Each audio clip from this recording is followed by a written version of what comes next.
Culture, adventure, and the impact of martial arts.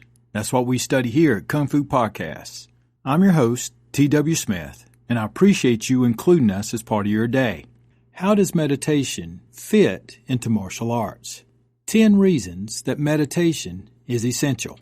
We're also going to be looking at my ties to law enforcement, military, and martial arts. It's 3 forms of structured life that for me have all shown to have a great deal more overlap and similarity than difference. Kung Fu Podcast and Hop and all of us made a new friend this week. Send a shout out to Miss Andrea Harkins, who's down in Parrish, Florida, and her heart is in the right place with her teaching. You can see more about her at themartialartswoman.com. Also a hello out to Zoe Hennis, who has contacted us on Twitter. She is into martial arts books, and she's out of South Africa. She's got a good little website. I like the title of it. It's called The Paper Ninja. You'll see the links there on the website. You'll see in the PDF file also some events and seminars for Ian Abernathy, who through the month of September is going to be all over the place. It looks like Swindon, Swansea, Bradford, a lot of places. I have no idea where those places are. I'm in here in North Carolina. And I was asked, why does Kung Fu Podcast support, for example, Ian, and putting things like his schedule up on the PDF files and things like that? First, for disclosure, I've never asked for, nor have received any compensation for sharing that type of information with you. I do it to support him. And the reason for that is because he was one of the few folks when I was starting to learn about podcasting that has a podcast that's well done. And it was his work that inspired me to get moving on mine. He's also one of the few martial artists that I've ever heard talk about Kung Fu and martial arts from the standpoint of combat and criminals and things like that, that made sense to me because it was the way I learned through my family from military and law enforcement and the martial art. You have to know what you're practicing. You can practice for health, you can practice for show, agility, and spirituality. You can also practice for combat. None are necessarily any better than the other, but you got to know which one you're practicing. Now in the PDF file here, I got a picture of me standing out this past winter. I think it was about 14, 15 degrees. It was cold, I remember that, and got a picture of me here doing some posting. What we call posting is called Jamjung, standing meditation, martial arts meditation. And it was by far one of the most difficult things that was ever required of me. Law enforcement, military, and martial, my life structure. Just to walk you through, my family was in law enforcement back in the 1950s. I grew up with a very clear understanding of the difference between criminal activity and sporting activity. Most of my Kung Fu training was with military, many young men out of Fort Bragg, and then some down in Texas, who were mostly concerned about learning martial art, not about excess, because excessive movement, things that were useless, could get them killed out in the field. When we trained together, we always trained hard, and we always trained with purpose. We always complained about the requirements of us of having to do posting or our meditation. We complained because it was hard, but we could tell very quickly which ones of us were practicing and which ones of us were not. When you had to mount up and face off with one another, you could tell who was going to get you and who wasn't. Let me say hey out there to Ben Judkins over at Kung Fu Tea. Very smart guy. If you get a chance, follow his blog. Defining meditation. We look at meditation as a form of exercise, a time that you dedicate focus and effort into working with your heart, your mind, and your body, putting those 3 elements together into a dedicated time. And I'm going to show you 10 reasons why, in martial arts alone, why you would do it. What's probably more closely associated with martial art in this context is military. We come from a good understanding that most martial arts rose from military action, not religion or philosophy. Martial meditational skills, 1 through 4. Number 1, calm your body, calm your mind. In step 1, you try to look for the breathing mechanics. There's various types of breathing mechanics that we look for, but a calm breath, we look for structure and biomechanics, that the body is aligned, that it's supporting itself. In the Kung Fu, we refer to things such as the 5 bows, 6 sides, no man can escape 3 circles. These are all concepts that are used to help make sure that the body is biomechanically aligned properly. Rhythms. We become aware of such rhythms as our breath, blinking, your heart rhythm. And these are also referred to in many military instances as an emphasis of training as well. Number 2, develop your attention, especially the stamina to maintain your attention. Number 3, sharpen your focus. Be able to concentrate when you need to. Number 4, broaden your awareness. If focusing is where the microscope dials in, broadening your awareness is where now you can see the whole forest and not just a single tree.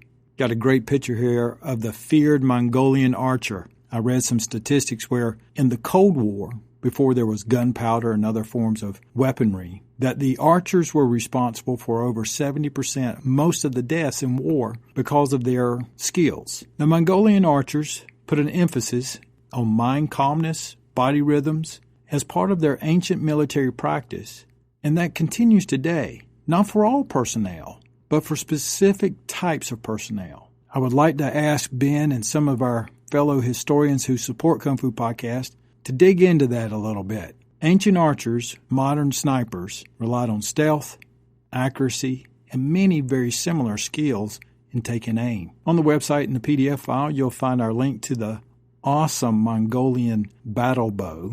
In the training manual, it refers to practical breath patterns and techniques that allow the body to calm and steady, then progressively packing the breath down into the lower abdomen, which increases a steady balance. The skilled archer will open his eyes, and he becomes one with his target. They are no longer separated by distance or time. In that moment, they are one. Summary so far: consider calming the body, the autonomic nervous system primarily, with balance, breathing, and heart rate. Very similar to meditational pursuits. Develop attention, sharpen focus, and broaden awareness. I want to remind you that this show is for you, teachers, historians, researchers, practitioners. If you'd like to get a hold of us or send us your story, we have SpeakPipe and all that set up at kungfupodcast.com/contact.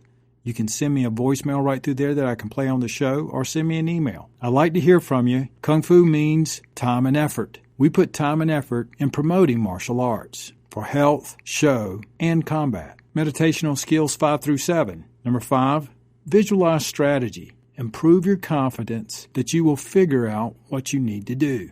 We avoid locking ourselves down into using one technique. Rather, we focus on finding a way to execute a strategy. Number 6, emphasize your priorities, your codes, the things that are important to you. 7, memory and recall. Detail specific. Many of the guys who I train with would take the posting time, the meditation time that we had in our martial art, and part of their military training is they would close their eyes, recreate the image in their mind. Things such as remembering rock, trees, and was there a bird sitting on that limb, and all the little details. Practicing, putting together the memory recall, because out in the field, every detail that you could capture within a moment's time can make a big difference on your success. So we're going to consider calming the body, developing attention, sharpening focus, broadening awareness, visualize, go through your priorities, and detail recall. Coming down the home stretch, 8 through 10, integrating your mind and body into a single expression.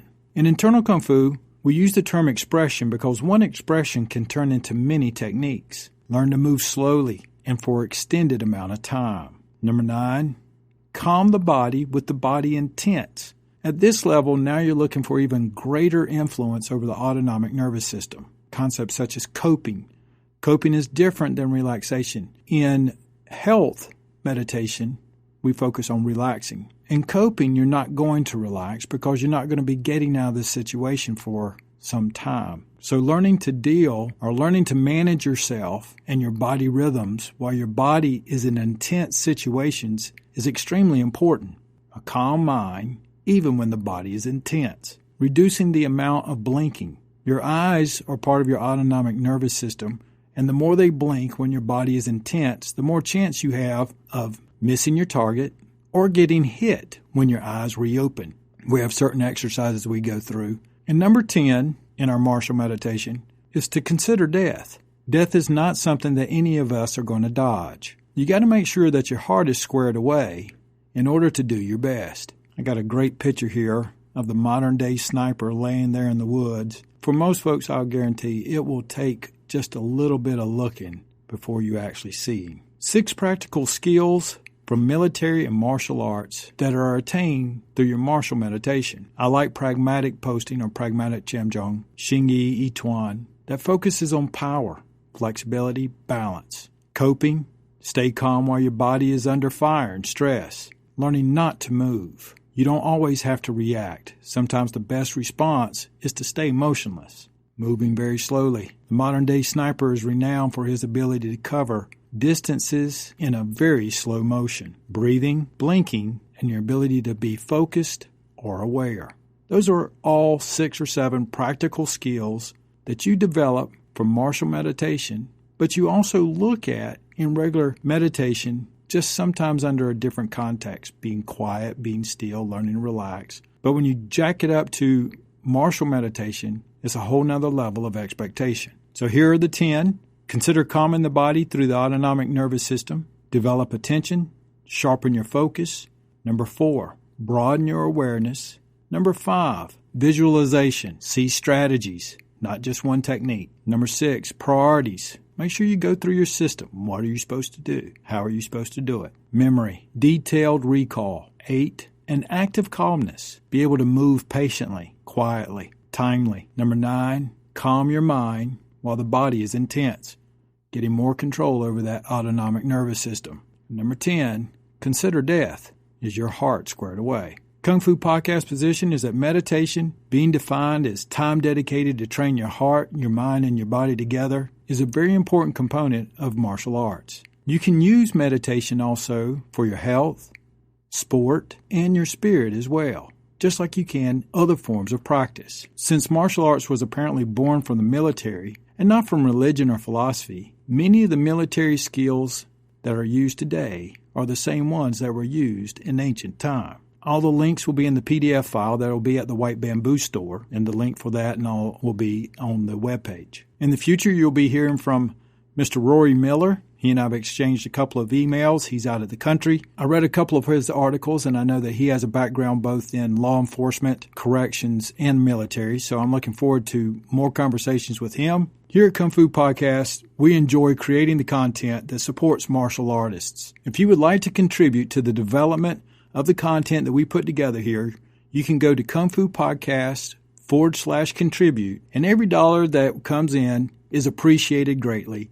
2, it goes toward any hardware, software, research, web space, or the delivery of this content that we try to keep free as much as we possibly can. You can also use our affiliate links anywhere on the site. I usually point them out to you. That does not cost you 1 extra penny. Now, if you're watching this on YouTube or some other format, there might be a like button or a share button down there. Take a moment, if we have earned it, and give us a like or a share. Subscribe at iTunes, a nice review if we've earned it. Also helps other people find us. You can find all of our social media links in the PDF file as well as the website there. You can find out more about Hop and myself over at Kung Fu Podcast /about. And I really do appreciate you all joining us today of how does meditation fit into martial arts? 10 reasons meditation is essential for martial artists.